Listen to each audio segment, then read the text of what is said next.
Programme میں ایک بار پھر خوش آمدید ناظرین۔ اس وقت جو بین الاقوامی سطح پر صورتحال ہے اور جو پاکستان کی پوزیشن ہے یا جو پاکستان کی سفارتی سطح پر کوششیں ہیں، اس حوالے سے ہم نے لاء منسٹر کے ساتھ گفتگو کی، اور اسی صورتحال کے حوالے سے اگر ہم بات کریں تو اور اہم ایشو جو کہ انڈیا کے حوالے سے، اور آپ کے علم میں ہے کہ تقریباً اپریل 2025 میں جو پہلگام کا واقعہ پیش آیا اور اس پر جو انڈیا نے ایک جھوٹا نیریٹو جو ہے وہ بنانے کی کوشش کی، جس میں وہ خود ایکسپوز بھی ہوا، اور پاکستان کا جو نیریٹو تھا اس کو عالمی سطح پر اس کو انڈورس بھی کیا گیا۔ لیکن اس کے بعد ہم نے دیکھا کہ انڈیا کی جانب سے جو سندھ طاس معاہدہ ہے اس کو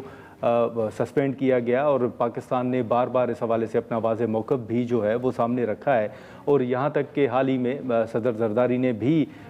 زور دیا انڈیا کے اوپر کہ جو سندھ طاس معاہدے کے حوالے سے ایک قانون موجود ہے، یا سندھ طاس معاہدہ جو ہے اس کو اس طرح کوئی بھی ایک فریق جو ہے وہ سسپینڈ نہیں کر سکتا، اس پر عمل درآمد کیا جائے۔ تو بھارت کی جانب سے یہ جو بین الاقوامی قوانین کی خلاف ورزی کرتے ہوئے سندھ طاس معاہدے کو سسپینڈ کیا گیا، اس حوالے سے اب بھی کئی سوالات جو ہیں وہ اٹھ رہے ہیں۔ سینئر قانون دان عمر بلال صوفی صاحب ہمارے ساتھ موجود ہیں، ان سے کریں گے۔ سر بہت شکریہ عمر بلال صاحب وقت نکالنے کا۔ سب سے پہلے تو اس وقت اب پاکستان نہیں بلکہ تقریباً جو دنیا ہے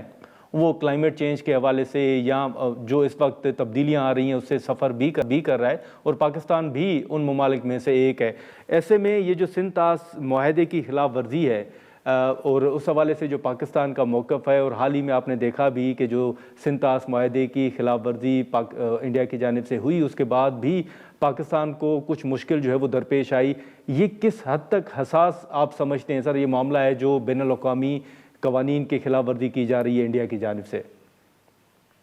جی بہت شکریہ۔ دیکھیے، پانی کی جو بابت معاہدے ہوتے ہیں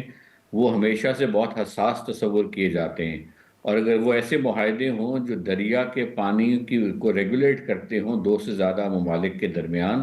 تو ان کو بہت اہم تصور کیا جاتا ہے۔ ان کے جو سٹیٹس ہے وہ بارڈر ٹریٹیز کا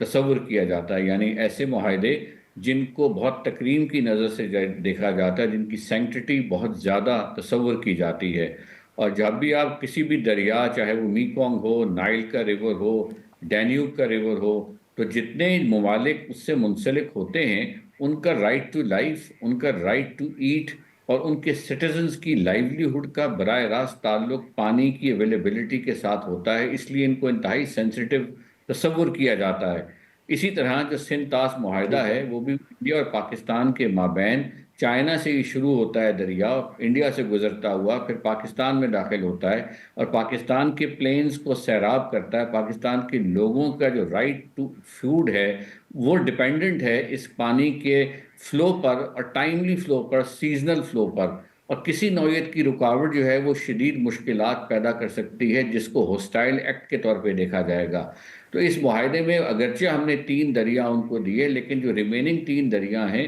ان کا پانی کے بہاؤ ان انٹرپٹڈ پاکستان میں آنا پاکستان کا رائٹ ہے، اور پاکستان کے لوگوں کا رائٹ ہے۔ تو میں سمجھتا ہوں کہ اس کو یونیلیٹرلی سسپینڈ کر کے اس سب کانٹیننٹ کے امن کو خطرے میں ڈال دیا ہے انڈیا نے، اور وہ ہمیں سب کو نظر آ رہا ہے۔ تو اس لیے یہ تصور کر لینا کہ انڈیا اس طرح کے کوئی بھی کام کرنے کے حق بجانے پہ، یہ بالکل غلط ہے، اور یہ اس کی غیر ذمہ دارانہ ریاست ہونے کی ریپوٹیشن کا انفارچونیٹ ثبوت بھی ہے۔ ٹھیک ہے، لیکن عمر بلال صاحب ابتدائی طور پر یہ فیصلہ سامنے آیا تھا انڈیا کا، جس کی مذمت بھی کی گئی، اور ابھی بھی زور دیا جا رہا ہے انڈیا کے اوپر۔ اس وقت 2 خبریں بھی سامنے آئی تھیں، ایک تو یہ کہا گیا کہ انڈیا جو ہے وہاں پر ڈیم بنا رہا ہے، اور دوسرا یہ کہا گیا کہ یہ خود انڈیا کے لیے ممکن نہیں ہوگا کہ وہ پاکستان جو پانی ہے وہ پاکستان کی طرف آنے سے روک دے۔ آپ سمجھتے ہیں کہ واقعی بہت یہ بڑا چیلنج خود انڈیا کے لیے بھی ہوگا؟ دیکھیے، وہ چیلنج تو اپنی جگہ ہوگا، سر دست جو ہمیں سمجھ آ رہی ہے، میں انجینئر نہیں ہوں، اس کے لیے وہ ایکسپرٹ زیادہ بہتر بات کر سکتے ہیں، لیکن جتنی میری مشاورت انجینئرز حضرات سے ہوئی ہے ان کا یہ موقف مجھے سمجھ آیا کہ پانی میں رکاوٹ ڈالی جا سکتی ہے، کچھ دن ڈیلے کرنے کا کیپیبلٹی اپنے پاس وہ ڈیولپ کر رہے ہیں، اور اس کے لیے کنسٹرکشن کر رہے ہیں، اور ساتھ ساتھ کچھ ایسے نمبر آف ڈیم جس کو آپ کہتے ہیں لیڈر آف ایسکلیشن کہہ لیں، یہ لیڈر بنا رہے ہیں مختلف پونڈیجز پروجیکٹس کی اپ سٹریم، جس سے وہ پانی کے فلو کو کنٹرول اور مینیج کرنے کی صلاحیت ایکوائر کرنے کے لیے کوشاں ہیں، اور اس کے لیے انہوں نے باقاعدہ ٹینڈرز ایشو کر دیے ہیں، اس کے لیے باقاعدہ انہوں نے ایڈمنسٹریٹو اقدامات شروع کر دیے ہیں، لینڈ ایکوزیشن کے پروسیجرز شروع ہو گئے ہیں، جوائنٹ وینچر ایگریمنٹس جو ہے اس پر کام شروع ہو گیا ہے۔ تو میں سمجھتا ہوں کہ یہ ساری چیزیں جو ہیں یہ ایک بہت خطرناک موڑ کی طرف لے کے جا رہی ہیں دونوں ملکوں کے تعلقات کو، بیکاز لوور رائپیرین ہر ملک جو بھی ہوتا ہے اس کی ایک نیچرل انگزائٹی ہوتی ہے، اس کو واٹر لاء میں لوور رائپیرین انگزائٹی کے طور پر تسلیم کیا جاتا ہے کہ ہر لوور رائپیرین کو جی اطمینان دلانا اپر رائپیرین کی ذمہ داری ہے، اور وہ اطمینان عموماً ٹریٹی سے دیا جاتا ہے۔ جب ٹریٹی کا جو ہے وہ چھتری اوپر سے ہٹ جاتی ہے تو پھر انگزائٹی، فیئر، کنسرن بڑھ جاتا ہے، جس سے کا مطلب یہ ہے کہ لوور رائپیرین جو ہے اس کو یہ حق حاصل ہونا شروع ہو جاتا ہے کہ وہ اپنے پانی کے دفاع کے لیے کوئی بھی اقدامات کر سکے، جس سے حالات مزید کشیدہ ہونے کے امکانات بڑھ جاتے ہیں۔ اور دوسرا ہمیں یہ نظر آ رہا ہے کہ چونکہ انہوں نے سندور کا جو آپریشن ہے اس کو وہ کنٹینیو کر رہے ہیں، وہ یہ کہتے ہیں کہ سندور کا ابھی ہم نے آپریشن کرنا ہے، یہ حالت جنگ ہماری جانب سے یعنی کہ انڈیا کی جانب سے ختم نہیں ہوئی، تو اس کا مطلب ہے وہ ہر طرح کا معاشی ہتھیار، وہ ہر طرح کا ہتھیار استعمال کرنے کے لیے کوشاں ہیں، اور کوئی نہ کوئی طریقہ نکالنے کی کوشش کرتے ہیں، جس طرح افغانستان کی جانب سے نان اسٹیٹ ایکٹرز کی انٹرونشن، اسی طرح پانی۔ سو ہم یہ سمجھتے ہیں کہ یہ جو کچھ وہ کر رہے ہیں یہ انتہائی خطرناک موڑ کی طرف لے کے جا سکتا ہے سب کانٹیننٹ کے امن کو، اور اس لیے یہ چیز ضروری ہے کہ دنیا بھر کے جو اقوام ہیں وہ اس کی کوگنیزنس لیں اور بھارت کو یہ بتائیں کہ اس طرح کی حرکت کرنے سے آپ اس امن کا اس ایریا کا امن جو ہے اس کو انڈینجر کر رہے ہیں۔ لیکن عمر بلال صاحب، جب یہ انڈیا نے قدم اٹھایا تو اس کے بعد ہم نے دیکھا کہ جو متعلقہ فورمز ہیں انہوں نے بھی پورا جو اونس ہے وہ انڈیا کے اوپر ڈالا، اور اکتوبر کے مہینے میں ہم نے دیکھا کہ انڈیا کو یہ کہا گیا کہ وہ 16 دسمبر تک جو ہے یا دسمبر کے آخر تک اس پر عمل درآمد کو یقینی بنائیں۔ اس کے باوجود کہ متعلقہ جو فورمز ہیں وہ انڈیا کے اوپر اونس ڈال بھی رہے ہیں، اور پاکستان کا جو ایک بیانیہ یا پاکستان کا موقف ہے اس کو انڈورس بھی کیا جا رہا ہے، تو پھر تاخیر کی وجہ آپ سمجھتے ہیں کہ کیا انڈیا کو ان متعلقہ جو فورمز ہیں ان کی بھی کوئی پرواہ نہیں ہے؟ جی ظاہر ہے، وہ تو نظر آ رہا ہے ہمیں کہ انڈیا جو ہے کسی قانون کی پرواہ نہیں کر رہا، انڈیا جو ہے کسی فورم کی پرواہ نہیں کر رہا۔ وہ فورم بڑے محترم فورم ہے، پرماننٹ کورٹ آف آربیٹریشن ہے، اس کے 2 دفعہ ان کی یہ فیصلے آ چکے ہیں جس میں انہوں نے اس چیز کا جائزہ لیا کہ یونیلیٹرل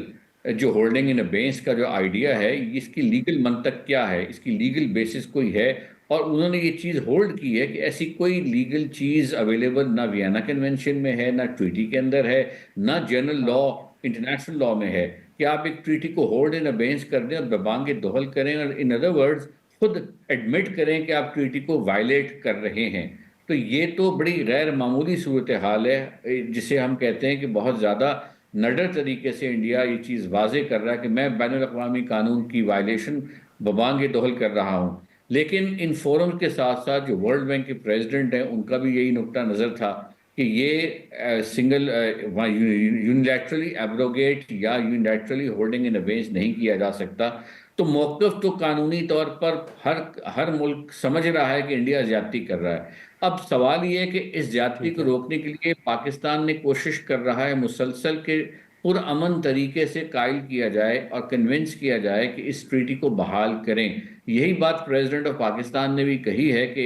کہ جو اگریمنٹ ہے جو آپس میں ہم کرتے ہیں وہ گڈ فیتھ کی بنیاد پہ کرتے ہیں، ان کو اپ ہولڈ کرنا چاہیے تاکہ اس ریجن میں دونوں اہم ممالک کے تعلقات جو ہیں اس میں بہتری آئے۔ لیکن اگر انفارچونیٹلی وہ نہیں کرتے تو پھر پاکستان کو، جسے ہم کہتے ہیں نان کورسیو مینز اور کورسیو مینز کا سہارا لینا پڑے گا۔ انفارچونیٹلی پاکستان کے پاس کوئی چوائس نہیں رہ جائے گی، اور پھر انڈیا یہ شکایت کرے گا کہ پاکستان کی جانب سے کوئی نہ کوئی ایسی جارحیت جسے وہ سمجھیں گے ہوئی ہے، لیکن پھر پاکستان کے پاس انڈیا کوئی چوائس بھی نہیں چھوڑ رہا۔ تو میں سمجھتا ہوں کہ اس سے 2 نیوکلیئر پاورز جو ہیں وہ آمنے سامنے آنے کا خطرہ موجود ہے، اور اس لیے اقوام متحدہ کی سیکیورٹی کاؤنسل جو ہے وہ پاکستان کے ساتھ ساتھ انڈیا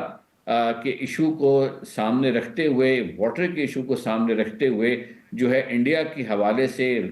ریزولوشن پاس کرے اور ان کو تاکید کرے اگر وہ ایسا نہیں کرتا تو پھر پاکستان کے پاس بے شمار آپشنز ہیں، اور جس طرح میں نے کہا ان آپشنز کی نیچر نان کوارسیو بھی ہے اور کوارسیو بھی ہو سکتی ہے، اور اس صورت میں پھر نہیں امر پاکستان یہ بلال صاحب، یہ جو آپ چوائس کی بات کر رہے ہیں سر، یہی میں آپ سے جاننا چاہوں گا کہ ایک تو انڈیا کے اوپر نو ڈاؤٹ دباؤ بڑھ رہا ہے، ایک تو یہ بتائیے گا کہ کیا اگر ان فورمز کی پرواہ نہیں کرتا انڈیا تو آنے والے دنوں میں آپ دیکھ رہے ہیں کہ مزید دباؤ انڈیا کے اوپر بڑھے گا؟ اور دوسرا جو آپ چوائس کی بات کر رہے ہیں،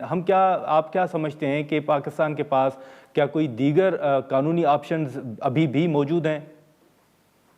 دیکھیے، قانونی آپشن تو پاکستان کے پاس موجود ہیں، ظاہر ہے اس فورم پہ بھی آج جا سکتے ہیں، لیکن جب میں کہتا ہوں کہ پاکستان نے اپنا موقف یا اپنا کیس پریزنٹ کرنا ہے تو وہ ڈپلومیٹک فورمز پہ بھی ہوتا ہے۔ اقوام متحدہ کی جنرل اسمبلی ہے، ٹھیک بے ہے، شمار اور انٹرنیشنل کانفرنسز ہوتی ہیں، جو کیپٹلز ہیں ان کو آپ یہ موقف ایکسپلین کر سکتے ہیں کہ اس کی وجہ سے یہ مسئلے جنریٹ ہو رہے ہیں، اور اگر انڈیا بات کرنا چاہتا ہے اس کو امینڈ کرنے کی، اس میں کچھ چیزیں اور ایڈ آن کرنے کی، تو پاکستان کے پاس بھی کئی ایسے ایشوز ہیں جو پاکستان ٹیبل پہ رکھ سکتا ہے، یہ کہنے کے لیے کہ اگر آپ سمجھتے ہیں کہ اس میں کلائمیٹ چینج کی وجہ سے یا اور معاملات کی وجہ سے یا واٹر لا کے ڈیولپمنٹ کی وجہ سے تبدیلی آنی چاہیے، تو پاکستان بھی چاہے گا کہ چائنا کو بھی اس کا پارٹی بنایا جائے۔ پاکستان بھی چاہے گا کہ بجائے 6 مہینے کی صحیح، انٹیمیشن 3 سال یا 4 سال پہلے آپ بتائیں آپ کون سے ڈیم بنانا چاہ رہے ہیں، کیوں بنانا چاہ رہے ہیں، اور کیوں آپ کی نیڈ ہے، بیکاز ہماری تو لوور رائپیرین کے طور پہ یہ اپریہینشن ہے کہ آپ